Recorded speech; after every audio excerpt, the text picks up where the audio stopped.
নাফরমান কিংবা ইমানদার সবার রাতই ভোর হয়। অর্থাৎ পৃথিবী কারো জন্যই থামে না। যেদিন আব্দুল কাদের জিলানির মৃত্যু হয়েছে সেদিনও সূর্য ডুবছে, যেদিন ফেরাউন নমরুদের মৃত্যু হয়েছে সেদিনও সূর্য। পৃথিবী থামে? কারো জন্যই পৃথিবী থামে না, সময় চলমান। অতএব আমাকে এবং আপনাকে সকলকে নিয়েই সময় চলতেছে। একটি রাত ভোর হয় তাহাজ্জুদের সেজদাওয়ালাকে নিয়েও, আবার মদখোর নেশাখোরকে নিয়েও ভোর হয় না? অতএব আমাদের সবার জন্যই রাত শেষ হবে, দিন শেষ হবে, হায়াত শেষ হবে, কিন্তু আখিরাত কোনো দিন শেষ হবে না। একবার চোখ বন্ধ হলে আর কোনো দিন শেষ হবে, আর কোনো দিন শেষ হবে। আল্লাহ আমাদেরকে হেফাজত করেন, আল্লাহ তাআলা আপনাদেরকে কবুল করেন। এই গরমের মধ্যে আপনারা কষ্ট করছেন, আল্লাহ আপনাদের এই মসজিদ, আল্লাহ তাআলা আপনাদের সবাইকে ভালো রাখেন। আল্লাহ তাআলা আপনাদের জন্য একটা সুন্দর রাস্তার ব্যবস্থা করে দেন। আল্লাহ তাআলা আপনাদেরকে ঈমান আমলের জীবন দান করেন। মসজিদ করছেন মাশাআল্লাহ সুন্দর, আল্লাহ আপনাদের কলিজাও সুন্দর করে দেন, আখিরাতও সুন্দর করে দেন। ছেলেরা, যুবক ছেলে, আব্বা যত কথাই বলছি রে বাপ, তোমার প্রতি রাগ করে বলি নাই, অভিমান করে বলি নাই আব্বা, তোমার প্রতি অসন্তুষ্ট এজন্য বলি নাই, বলছি একটা আশা নিয়া যদি কেউ বদলায়। আমার অনুরোধ রইল, তোমরা চুল স্বাভাবিক রাখ। এই বিশ্রী চুল এগুলা বাবা বেঈমানের চুল, মুশরিকের চুল, এগুলা তোমার ঈমান রক্ষা করবে না, কষ্ট পাইবা। 2 নাম্বার কথা হলো শরীর পবিত্র রাখো। নাপাক শরীর নিয়ে চলা একেবারে ঘৃণ্য। এতো ওই যে ওই দেখো ওই চুলের কি করে দেখছেন, মানে না না তাকাইবেন না, মানে বুঝাইতে চাই বেঈমান অধিকাংশ ছেলেকে আপনার এই ইদানিং কালে আইসা চুল নিয়ে ব্যস্ত রাখছে। এইটা কি জানি হঠাৎ এক এক ছেলেকে, আগে বুঝছেন মহিলারা থাকতো চুল নিয়ে ব্যস্ত, মূলত চুল নিয়ে ব্যস্ত থাকা, বিশ্বাস করো বাবা এটা নারীর স্বভাব। এই পৃথিবীতে সর্বযুগে নারীর জন্য চিরুনি, নারীর জন্য তেল চুলের, নারীর জন্য চুলের বিভিন্ন আইটেমের প্রসাধনী অনেক বাজারে, যেই কোনো একটা দোকানে আপনি খবর নেন, দেখবেন নারীর জন্য চুলের কত আইটেমের কত কিছু আছে। কার চুল নিয়ে ব্যস্ত থাকা নারীর স্বভাব। এই জন্য আমাদের এই ছেলে পেলে এগুলারে কাপুরুষ নারী বানানোর জন্য, মহিলার বদ অভ্যাস বানানোর জন্য, যে কম মানে স্বভাব, যে যুবক যার ভিতরে সাহস থাকবে এটারে যাতে কাপুরুষ বানাইতে পারে, এই জন্য এই কাপুরুষের চুলের উপরে কামে লাগাই দিছে। তুই বেডিতের কাম কর, তুমি যেহেতু আকামলা, তোমার দিয়ে যেহেতু কোনো কাম হইতো না, তুই বয়ে বয়ে চুলে ঠিক কর, চুলে ঠিক। এই কালকে এক ছেলেরে বলছি অভিযোগ, যে তোমার বারবার এটা সামনে চলে আসতেছে, এতবার কষ্ট পাইতেছে, হে একটু পর পরে তুমি সামনে আইসা করো, আবার ফিরা, আবার ফিরা, আবার। এই হাতের কষ্ট দিতেছ কেন? ছাগল না এটা বেটা, তোর চুলে তোর কষ্ট হইতেছে, তো তুই এটা কাটো না কা।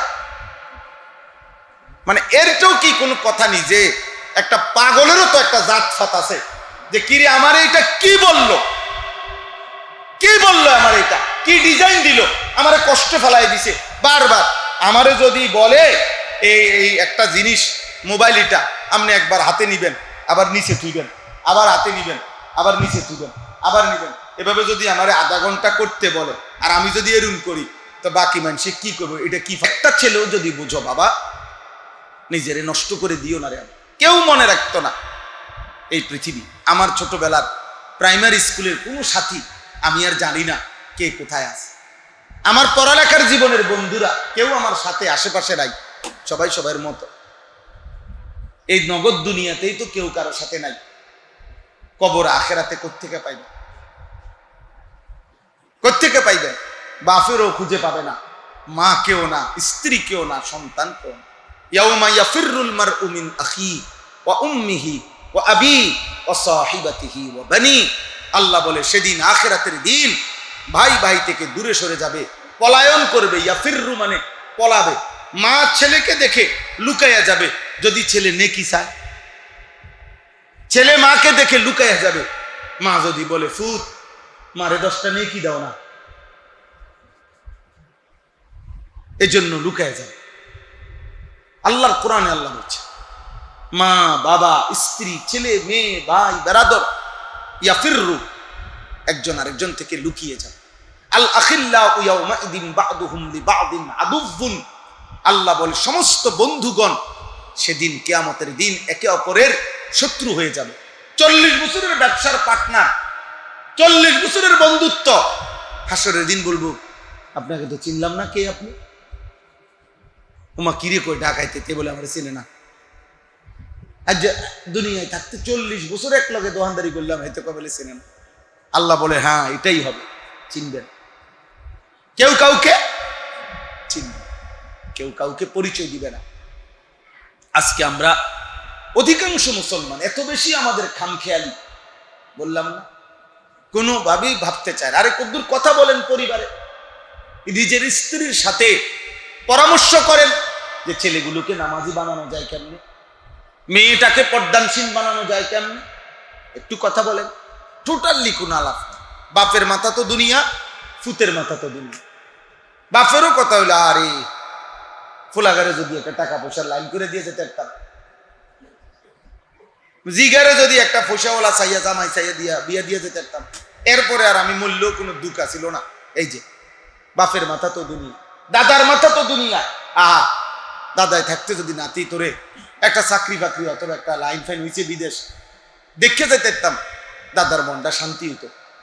দুনিয়া দাদার জেহানও কি তো আখেরাতের ফিকির করবে কে এই বাচ্চাটার জন্য? এই পরিবারের মানুষগুলো যদি এদের আখেরাত নিয়ে না ভাবে, কে ভাববে? কে ভাববে? এই জন্য যত কিছুই বলেন, মাদ্রাসা, শিক্ষক, হুজুর, অন্য সব হলো পরে। আপনি হলেন বাবা, আপনি হলেন মা, আপনি হলেন বাচ্চার প্রথম অভিভাবক, আপনি হলেন মূল দরদি, আপনি হলেন মূল আন্তরিক। আপনার ভিতরের আগ্রহ ছাড়া, আপনার চেষ্টা ছাড়া, আপনার কৌশল ছাড়া, আপনার পেরেশানি ছাড়া সন্তান মানুষ হবে না। হ্যাঁ, এই পৃথিবীতে যারাই সুসন্তান হয়েছে তাদের প্রধান তাদের পিতা মাতার শতভাগ আন্তরিকতা, দিবা নিশির চেষ্টা, দিবা নিশির নজর। যেখানেই মা বাপ খামখেয়ালি করছে ওইখানেই সন্তান নষ্ট ভ্রষ্ট হইয়া চরিত্রহীন হইয়া বরবাদ হয়ে গেছে। মা বাপ ধরে রাখতে হয়, ধরে রাখতে হয়, কঠোরভাবে ধরে। অভিভাবক মানেই হলো যার মধ্যে শাসন এবং সোহাগ দুইটাই করতে পারে, যিনি উনারে বলে অভিভাবক। পরের জন অপরিচিত অন্য মানুষ শুধু আদরই করতে পারে, অথবা অন্য মানুষ শুধু বিরোধিতাই করতে পারে। কেউ হয়তো শুধু মানে আদরই করছে, কেউ হয়তো শুধু বিরোধিতাই করছে, কিন্তু অভিভাবক আপনজন, উনি শাসনও করছে, উনি আদরও করছে, আদরও করছে। আমার আব্বা, আমরা মনে আছে, আমরা 5 ভাই 3 বোন, আজীবন আমার বাবা হায়াতে থাকতে আজরাইলকে এত ভয় পাইতো না, আমরা বাপেরে যেই ভয় পাইতাম। এক সুতা, এক জাররা, আলহামদুলিল্লাহ আব্বা অনিয়ম কোনোদিন মেনে নেয়নি, কোনোদিনও না, কোনোদিনও না। মাকে দেখছি, আমি যখন বিবাহ করছি, আমার বাচ্চা হয়েছে 2টা, তখনও আমার আম্মা আমাদেরকে ফজরের নামাজের জন্য প্রতিদিন উঠাইছে, প্রতিদিন দরজার সামনে দাঁড়াইয়া উঠাইছে। আলহামদুলিল্লাহ। নবী সাল্লাল্লাহু আলাইহি সাল্লাম উনার মেয়ে ফাতেমাকে নিজে, ফাতেমার মতো নারী, অথচ নবীজি প্রতিদিন ফজরের ওয়াক্তে গিয়ে ফাতেমার দরজার কড়া নাড়তেন আর বলতেন, ফাতেমা উঠো, কুমি ওয়াশহাদি ইলা রিজকি রাব্বিক মা বাইনা সালাতিল ফজর ওয়া তুলুইশ শামস। ওহ, নবী বলতেন, ফাতেমা ফজরের ওয়াক্ত উঠো মা, নামাজ পড়ো, এই ভোরে তোমার রবের রিজিক বন্টন হবে, আল্লাহর রিজিক তালাশ করো। ফজরের ওয়াক্তে রিজিক বন্টন হয়, ফজরের ওয়াক্তে রিজিক বন্টন। ফজরের ওয়াক্তে আল্লাহ তাআলার রহমতের ফোয়ারা জোয়ার ওঠে। আর নাফরমান তখন ঘুমায়। এই জন্য ফজরের বাতাস মুনাফিক মুক্ত বাতাস। ফজরের বাতাসে, ফজরের ওয়াক্তের বাতাসে শুধু মুমিন নিঃশ্বাস নেয়। কাফের তখন ঘুমায়, মুশরিক তখন ঘুমায়, মুনাফিক তখন ঘুমায়, বেঈমান তখন ঘুমায়। এই জন্য ফজরের বাতাস শুধু মুমিনের নিঃশ্বাস, পিওর বাতাস। ওই সময় কোনো মুনাফিক জাগে না। সারাদিনের বাতাসে বহু মুনাফিকের নিঃশ্বাসও থাকে, ফজরের বাতাসে মুমিনের নিঃশ্বাস। এই জন্য আল্লাহ নবী সাল্লাল্লাহু আলাইহি সাল্লামের সাহাবী আব্দুল্লাহ ইবনে মাসউদ বলছেন, নবীজির জামানায় আমরা যখনই দেখতাম মসজিদের জামাত ছেড়ে দিছে, খোদার কসম আল্লাহর নবীর সাহাবী বলেন আমরা তাকে বুঝতাম এ প্রকাশ্য মুনাফিক।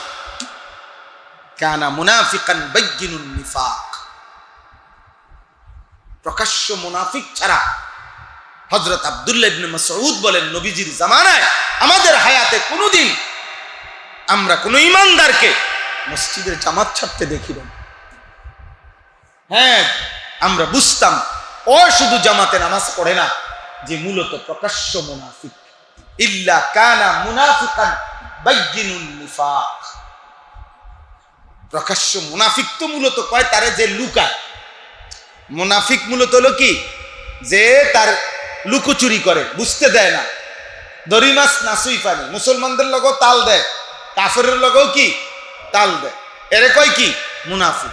কিন্তু সাহাবী বলতেছেন মসজিদের জামাতে না আসলে আমরা বুঝতাম এটা প্রকাশ্য মুনাফিক, আর লুকোচুরির কিছু নেই। লাম ইয়াতাখাল্লাফ। বলো ভাই, এই যে কয়জন ঠিকছেন বলেন, যুবক ভাই বলো, আজ কতদিন হয় 5 ওয়াক্ত নামাজ মসজিদের জামাতে পড়ো না আব্বা? তোমার ইমানের কি হালাত? আজ মৃত্যু হলে নবীর সামনে কবরের মধ্যেও তো আল্লাহ তাআলা ফেরেশতারা নবী সাল্লাল্লাহু আলাইহি সাল্লামকে দেখাবে, জিজ্ঞেস করবে ওমান হাদাল্লাযী বুইসা ফীকুম। 3 নম্বর প্রশ্ন কি? নবীজিকে দেখিয়ে বলবে মুনকার নাকির ফেরেশতা, ওমান হাদাল্লাযী বুইসা ফীকুম, ইনি কে যিনি তোমাদের কাছে গিয়েছিলেন পৃথিবীতে, আল্লাহ যাকে পাঠাইছিলেন দুনিয়াতে, বলো তো তিনি কে? মানে ব্যাপারটা এরকম যে অর্ধেক জন কইও লাইছে, বুঝেন নাই? প্রশ্নের মধ্যেও তো অর্ধেক উত্তর আছেই। ওমান হাদাল্লাযী বুইসা ফীকুম, যাকে আল্লাহ তাআলার পক্ষ থেকে পাঠানো হয়েছিল পৃথিবীতে, বলো তো ইনি কে? তো ইনারে যে ফাটাইছে এই কথাটা তো বলেই ফেলছে ফেরেশতা, কথা বুঝেন নাই? এরপরেও বেঈমান বলবে লা আদ্রি, আমি চিনি না ইনিকে, চিনি না ইনি। হ্যাঁ, সাজেন আব্বা সাজেন, যারে দেখাইতে দাড়ি কাটছেন তারে কবরে দেখবেন না ইনশাআল্লাহ। যারে দেখাইতে বেঈমানের চুল রাখছেন আব্বা, ওরে কবরে দেখবেন না, ওরে কবরে দেখবেন না ইনশাআল্লাহ। আর মুমিন সাজদাওয়ালা, লিবাসওয়ালা, দ্বীনওয়ালা, সুন্নাতওয়ালা আল্লাহকেও চিনবে, নবীকেও চিনবে, মান রব্বুকাও বুঝবে, আর ইনি কে বললেও চিনবে। হাদা নবিয়ুনা মুহাম্মদ সাল্লাল্লাহু আলাইহি ওয়াসাল্লাম, ইনি আমার নবী মুহাম্মদ সাল্লাল্লাহু আলাইহি ওয়াসাল্লাম। মুমিনের কলিজাই তো ঠান্ডা হয়ে যাবে। আল্লাহর নবী কবরের মধ্যে হলো যখন ইমানদার, প্রশ্নের শুরুতেও যখন নবীজিকে এক নজর দেখবে, তো সে বলবে আমার 60 বছরের মেহনত সার্থক। এরপরে আর তার চিন্তা কি? হাসরের ময়দানে কি হবে কিচ্ছু চিন্তা করতে। আমি তো এটাই বুঝছি, আমি যেহেতু নবীজিকে দেখছি, আমি যেহেতু চিনতে পারছি, বলতে পারছি, তো বাকি ঘাটি যে আমার নিরাপদ এটা তো সহজেই বুঝাবে। এখন চিনলে আর বুঝি হাসরের ময়দানে চিনতাম না, কবরে চিনলে। আল্লাহ আমাদেরকে তৌফিক দান করে। চলেন ভাই, অতএব আপনারা কষ্ট করছেন, সবার কাছে অনুরোধ, এই আয়াতগুলোর মধ্যে 3টা আয়াত পড়ছি আমি, এই শুধু তর্জমাটা বলি। এই 3টি আয়াতের মধ্যে সূরা হুদের মক্কার কাফের মুশরিকরা নবীজি সাল্লাল্লাহু আলাইহি সাল্লামকে বলছিল, মুহাম্মদ তোমার কাছে 3টা প্রস্তাব, আমরা যদি এই 3টা মেনে নাও তাহলে আমরা, এই ছেলে, ভাইয়া তুমি বাইরে যাও, আব্বা বের হয়ে যাও, পরে বাইরে গিয়া মোবাইল দেখাও, বাও না ভাও দুজন চলে যাও, ভাই দুজন গিয়া বাইরে দেখো, ভালো, আমার কোনো আপত্তি নাই, তুমি মোবাইল দেখো নইলে লাফাইয়া নাচো, আমার কোনো আপত্তি নাই আব্বা, তুমি বাইরে গেলে ভালো, এটা মসজিদ, এটা বেয়াদবির জায়গা না আব্বা, সাবধান, বললাম একবারের জন্য, সাবধান আব্বা, ফাইজলামি সব জায়গায় না,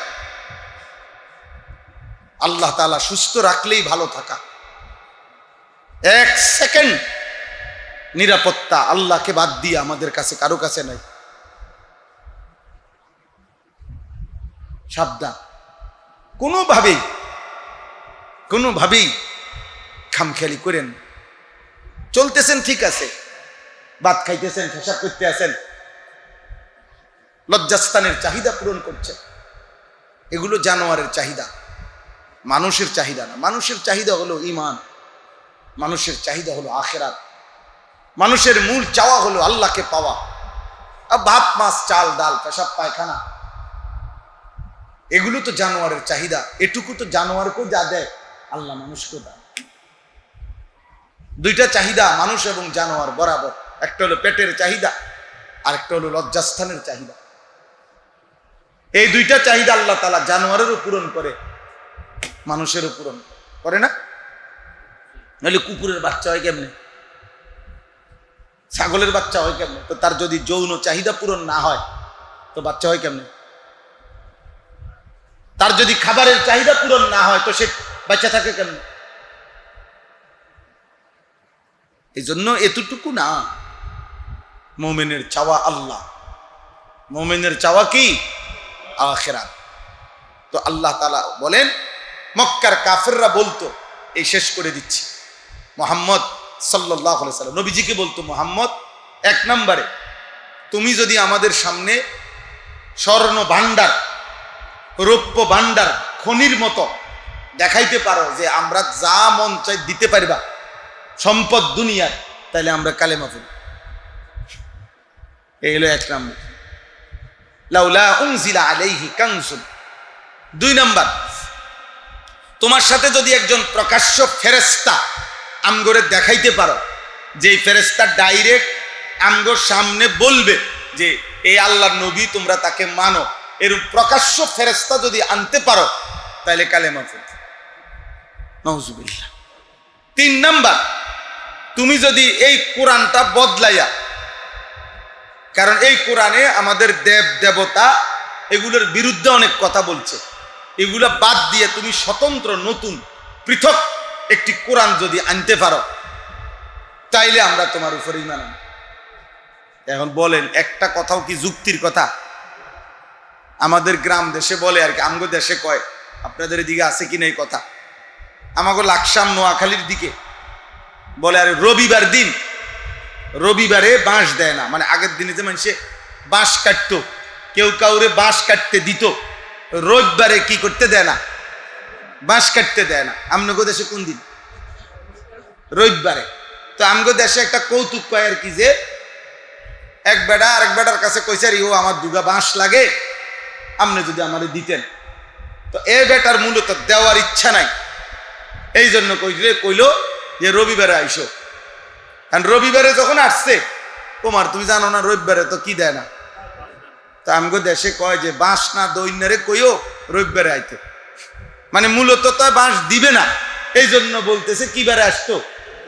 তো আসলে তো এই বেঈমানগুলো ঈমান আসলে কোনো আনতো না, এই জন্য একটা কওন আর কি, যে তুমি স্বর্ণ ভান্ডার দেখাও, তুমি ফেরেশতা দেখাও, তুমি আরেকটা কোরআন এনে দেখাও। আল্লাহ তাআলা এই 3 কথার জবাবে প্রথম 2 কথা, স্বর্ণ ভান্ডার এবং ফেরেশতা, আল্লাহ বলেন, বন্ধু এর কোনোটাই আপনি পাত্তা দিবেন না, বরং আপনি ইন্নামা আনতা নাদির, আপনি আমি আল্লাহর পক্ষ থেকে ভয় প্রদর্শনকারী, আপনি আপনার দায়িত্ব পালন করেন। ওদের কোনো কথার দ্বারা আপনি 1 বিন্দু আপনার কথা কমাবেনও না, মনও খারাপ করবেন না। আপনি বলতে থাকুন। আপনি এক সুতা কথা বলা বন্ধও করবেন না, আপনি আপনার মন ছোট করবেন না, বরং আমি আল্লাহ আপনাকে দায়িত্ব দিছি, আপনি বলতে থাকেন। স্বর্ণ ভান্ডারও লাগবে না, প্রকাশ্য ফেরেশতাও লাগবে না, আমি আল্লাহই আপনার জবানের বরকতে, আমি আল্লাহর দয়ায় হকের বিজয় আমি করবই করব, ইসলামের বিজয় আমি করব। আর শেষ কথা বলছে যে বন্ধু, ওরা বলতেছে, আমি বুঝছি, ওরা বলতে চায় মূলত কোরআন আপনি বানাইছেন, তো যেহেতু আপনি বানাইছেন মনে করে, তো আপনি আরেকটা বানানোর কি দরকার? ওরা বানাইয়ে দেখা। এই তখন আল্লাহ তিনটা কথা বলছে, ওদেরকে বলেন হয়তো তারাই একটা পূর্ণ কোরআন পূর্ণ বানায় দাও। যদি বলে পারবে না, তো তাইলে তাদেরকে বলেন 10টা সূরা, ফাতু বিআশরি সুওয়ারিন মিসলি, 10টা সূরা বানায় দাও, 114টা লাগবে না। যদি বলেন এটাও পারবে না, তো ঠিক আছে, তাইলে বলেন একটা সূরা বানায় দাও, ফাতু বিসূরাতিন মিন মিসলি ইন্না আতাইনাকাল কাউসার। এই সূরাটা ছোট্ট সূরা, তাল এটা কর। আল্লাহ বলেন ফা ইল্লাম ইয়াস্তাজিবু, যদি কোনোটাই তারা গ্রহণ করতে না পারে, তো বলে দেন যে পৃথিবীবাসী শোনো, আসলে কোনোটাই পারবা না, কারণ এ কথাই শুনে নাও, এই কোরআন মহান আল্লাহ তাআলার ইলম থেকে, আল্লাহর কাছ থেকেই নাজিল হয়েছে। কার কাছ থেকে? নাই তো কোনো আইটেমের কোনো চ্যালেঞ্জে মানুষ তো বলে এটা পারে নাই, এটা পারছি, 10টা কইছে 9টা পারি নাই, যাক একটা হলো তো পারছি না, এমন কোরআনের ব্যাপারে আল্লাহ যতভাবে চ্যালেঞ্জ দিছে, বহু আভাবে, কোনোভাবে কোনো কাফের, বেঈমান, মুশরিক, নাস্তিক, মুরতাদ কোরআনের কোনো চ্যালেঞ্জ গ্রহণ করতে পারে। কোরআন সর্বযুগেই শ্রেষ্ঠ, কোরআন সর্বযুগেই মুজিজা। এই কোরআনের শব্দ, উচ্চারণ, তেলাওয়াত, ভাষা, তাফসীর, আহকাম, এর যৌক্তিকতা, এর বিধান, কোনো কিছুতেই পৃথিবীবাসী এর বিকল্প বা কাছাকাছি কোনো কিছুই পেশ করতে পারেন। এটা কোরআন, এটা কোরআন। পৃথিবীর কেউ যদি গ্রহণ না করে, তবুও এই কিতাবই শ্রেষ্ঠ। এজন্য আলহামদুলিল্লাহ আমরা নিজেদেরকে ভাগ্যবান মনে করি যে পৃথিবী পাইলে পাইলাম, না পাইলে না পাইলাম, কিন্তু আল্লাহর কোরআন পড়তে পারি। আলহামদুলিল্লাহ, আলহামদুলিল্লাহ, আল্লাহর সেজদা দিয়ে থাকি। আলহামদুলিল্লাহ। ছোট্ট যেই বাচ্চা আপনারা দেখেন, এই এখনো আমি খেয়াল করছি, এই যে কয়টা বাচ্চাকে নামাজের পুরস্কার হিসাবে পুরস্কারটা দিছে, এই কয়টা বাচ্চার চেহারা আপনারা এখন প্রয়োজনে আবার দেখেন, দেখবেন যেই সমস্ত বেনামাজি হিংস্র হাইওয়ান, এগুলোর চাইতে এই কয়টা ছেলের চেহারার মধ্যেও আকাশ পাতাল পরিবর্তন। প্রয়োজনে এখন আইনা দেয়, আবার দেখেন, অগরও দাঁড় করাই, আর বেনামাজি অসভ্য, ওই অসভ্যরও দাঁড় করায়। দেখেন ইনশাআল্লাহ, তো দেখবেন ওদের চেহারার মধ্যেই আপনার মায়া লাগবে, বুঝবেন নামাজ ওদের জিন্দিগি বদলায় গেছে, নামাজ ওদের চেহারার রং বদলায় গেছে। হ্যাঁ, আর বেনামাজি চুল, চেহারা, লিবাস, পোশাক সব বেঈমানে নিয়ে গেছে, ছিনায় নিছে। এটাই নিয়ম। ওই মনে রাখবেন, ওই যে মনে করেন বাতাস বইতেছে খুব জোরে, তো ওইখানে যদি একটা পলিথিন বুঝেন তো না, পলিথিন মনে করেন সামনে বাতাসের মুখে, দেখবেন একটা পলিথিন কি করে, এমনি এমনি লড়ে, মানে এটা কোনো দাঁড়ায় থাকতে পারে না। পলিথিন এটারে বাতাসে একবার ওইদিকে নেয়, এই পলিথিন এটার এই বাতাসে একবার হেদিকে নেয়, কারণ তার তো নিজস্ব কি নাই, মেরুদণ্ড নাই, দাঁড়াইয়া থাকবার মতো মেরুদণ্ড কি নাই।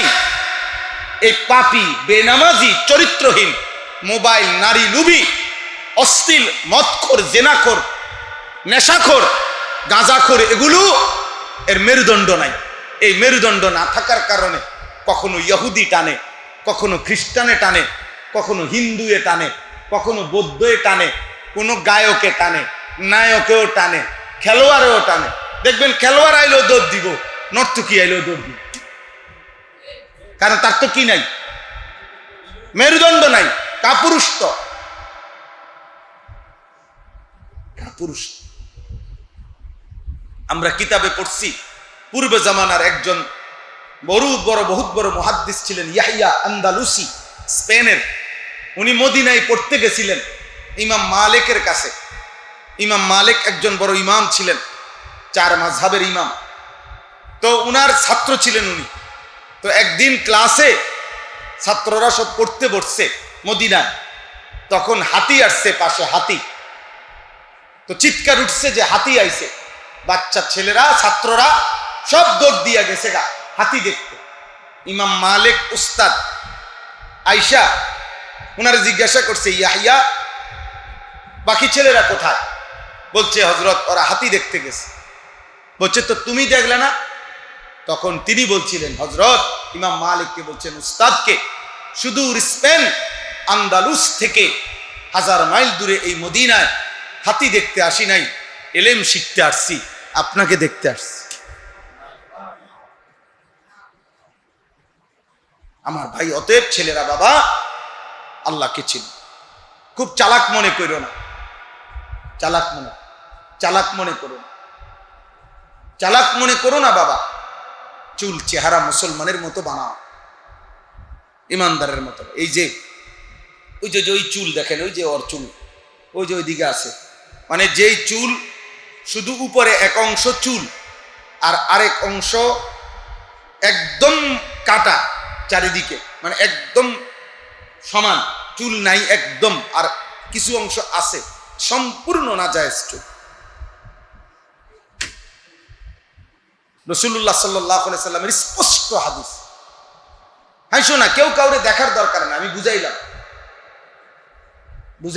এই অপদার্থের মূলত কোনো অভিভাবক নাই, এটা খায় আর ফেসাব করে, বুঝেন না কথা? আর মোবাইল টিপ, কারণ আর কোনো অভিভাবক নেই। কে হেরে ঠিক করে দিব যে আব্বা এভাবে চুল কাটে না? কে আছে? হের তো কেউ নাই, ওর কেউ নাই। ও মানে যদি বাবা মা বাচ্চাও থাকে, থাকেও নাই, কারণ এবারে বইয়ে রয়েছে ফুতের টেয়ার লাগিয়া। ওনার দরকার টাকা না, হাতে চুল দিয়ে আমরা কিনবো, চুল হলো হেইতের, টাকা না দরকার। অথচ আপনারা এটা দেখা দরকার। নবীজি বলছেন চুলের ব্যাপারে, আল্লাহ নবী সাল্লাল্লাহু আলাইহি সাল্লাম বলছেন, হয়তো পুরা চুল রাখো, নয়তো পুরা চুল কাটো। কিছু চুল আছে, কিছু চুল নাই, এটা নিষেধ। হয়তো 2 পায়ে, হাদিসে আছে নবীজি বলছেন, হয়তো উভয় পায়ে জুতা পরো, নয়তো উভয় পায়ে খালি হাঁটো, কিন্তু একটা জুতা আর একটা খালি পাও এটা যেন না, এটা হাদিস। ঠিক এরকম হয়তো পুরা মাথা চুল রাখো, আর নয়তো কি পুরা মাথা কামায় ফেলো, কিন্তু কিছু আছে কিছু নাই, এটা নিষেধ। জন্য বাবা, একটা ছেলেও যদি বুঝো ভালো হয়। আর যদি বলো না হুজুর এগুলো আমাদের দরকার নেই, ঠিক আছে আব্বা, কোনো সমস্যা নাই। নাফরমান কিংবা ইমানদার সবার রাতি ভোর হয়, অর্থাৎ পৃথিবী কারো জন্যই থামে না। যেদিন আব্দুল কাদের জিলানির মৃত্যু হয়েছে সেদিনও সূর্য ডুবছে, যেদিন ফেরাউন নমরুদের মৃত্যু হয়েছে সেদিনও সূর্য। পৃথিবী থামে? কারো জন্যই পৃথিবী থামে না, সময় চলমান। অতএব আমাকে এবং আপনাকে সকলকে নিয়েই সময় চলতেছে। একটি রাত ভোর হয় তাহাজ্জুদের সেজদাওয়ালাকে নিয়েও, আবার মদখোর নেশাখোরকে নিয়েও ভোর হয় না? অতএব আমাদের সবার জন্যই রাত শেষ হবে, দিন শেষ হবে, হায়াত শেষ হবে, কিন্তু আখিরাত কোনো দিন শেষ হবে না। একবার চোখ বন্ধ হলে আর কোনো দিন শেষ হবে, আর কোনো দিন শেষ হবে। আল্লাহ আমাদেরকে হেফাজত করেন, আল্লাহ তাআলা আপনাদেরকে কবুল করেন। এই গরমের মধ্যে আপনারা কষ্ট করছেন, আল্লাহ আপনাদের এই মসজিদ, আল্লাহ তাআলা আপনাদের সবাইকে ভালো রাখেন। আল্লাহ তাআলা আপনাদের জন্য একটা সুন্দর রাস্তার ব্যবস্থা করে দেন। আল্লাহ তাআলা আপনাদেরকে ঈমান আমলের জীবন দান করেন। মসজিদ করছেন মাশাআল্লাহ সুন্দর, আল্লাহ আপনাদের কলিজাও সুন্দর করে দেন, আখিরাতও সুন্দর করে দেন। ছেলেরা, যুবক ছেলে, আব্বা যত কথাই বলছি রে বাপ, তোমার প্রতি রাগ করে বলি নাই, অভিমান করে বলি নাই আব্বা, তোমার প্রতি অসন্তুষ্ট এজন্য বলি নাই, বলছি একটা আশা নিয়া যদি কেউ বদলায়। আমার অনুরোধ রইল, তোমরা চুল স্বাভাবিক রাখ। এই বিশ্রী চুল এগুলা বাবা বেঈমানের চুল, মুশরিকের চুল, এগুলা তোমার ঈমান রক্ষা করবে না, কষ্ট পাইবা। 2 নাম্বার কথা হলো শরীর পবিত্র রাখো। নাপাক শরীর নিয়ে চলা একেবারে ঘৃণ্য। এতো ওই যে ওই দেখো ওই চুলের কি করে দেখছেন, মানে না না তাকাইবেন না, মানে বুঝাইতে চাই বেঈমান অধিকাংশ ছেলেকে আপনার এই ইদানিং কালে আইসা চুল নিয়ে ব্যস্ত রাখছে। এইটা কি জানি হঠাৎ এক এক ছেলেকে, আগে বুঝছেন মহিলারা থাকতো চুল নিয়ে ব্যস্ত, মূলত চুল নিয়ে ব্যস্ত থাকা, বিশ্বাস করো বাবা এটা নারীর স্বভাব।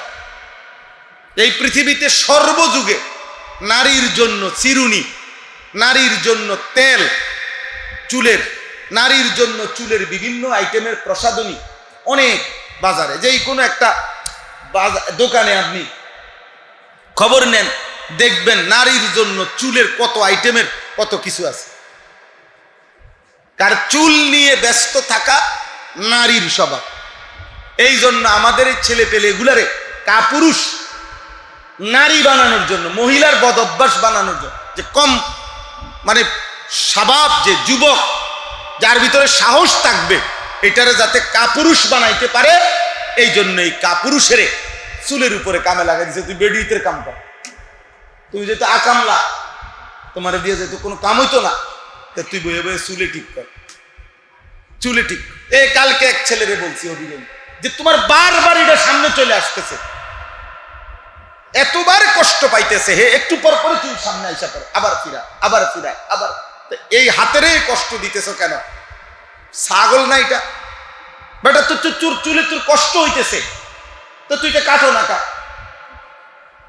মানে এরটাও কি কোনো কথা নেই যে একটা পাগলেরও তো একটা জাতফাত আছে, যে কিরে আমার এইটা কি বললো, কি বললো, আমার এটা কি ডিজাইন দিল, আমারে কষ্ট ফেলাই দিছে বারবার। আমারে যদি বলে এই একটা জিনিস মোবাইল, এটা আপনি একবার হাতে নিবেন, আবার নিচে তুইবেন, আবার হাতে নিবেন, আবার নিচে তুইবেন, আবার নিবেন, এভাবে যদি আমারে আধা ঘন্টা করতে বলে, আর আমি যদি এরুম করি, তো বাকি মানুষ কি করবো, এটা কি পাগল এরুম করে কা, হাতে ডেরুম করে, তো তুমি চুলি ডেরুম করো কা, বলো আব্বা। আল্লাহ তোমাদেরকে বুঝ দান করেন, আল্লাহ সবাইকে কবুল করে নেন, আল্লাহ তাআলা আপনাদেরকে ঈমান আমল দান। যখনই আবার শুনবা ছেলেরা আমাদের মাদ্রাসায় মৌলানা যদি বলে, তো এই কোর্সে যাইবা, ওযু, নামাজ, সূরা, কেরাত, দোয়া, কালাম শেখানো হয়, কখনো 1 দিন, কখনো 3 দিন। মাশাআল্লাহ, আমার ভালো লাগছে যে কয়েকটা বাচ্চা নামাজ পড়ে, ছোট ছোট মাসুম বাচ্চা, পুরস্কার নিছে। পুরস্কার বড় কথা না, ওরা যে নামাজ পড়ছে, মালিককে সেজদা দিছে, তো আল্লাহ তাআলা এতে খুশি হয়েছে, আল্লাহ খুশি হয়েছে। আল্লাহ যেন বলছে, হায় আমার 40 বছর বয়সী কত নাফরমান বান্দা আমার একটা সেজদা দেয়, আর তুমি ছোট্ট বাচ্চা আমার সেজদা দিচ্ছ। আল্লাহ এই বাচ্চাদেরকে নেককার ইমানদার হিসাবে, মাহাদির সৈনিক হিসাবে কবুল করে নেন। আল্লাহ তাআলা সবাইকে মাফ করে দেন। আলহামদুলিল্লাহি রাব্বিল আলামিন।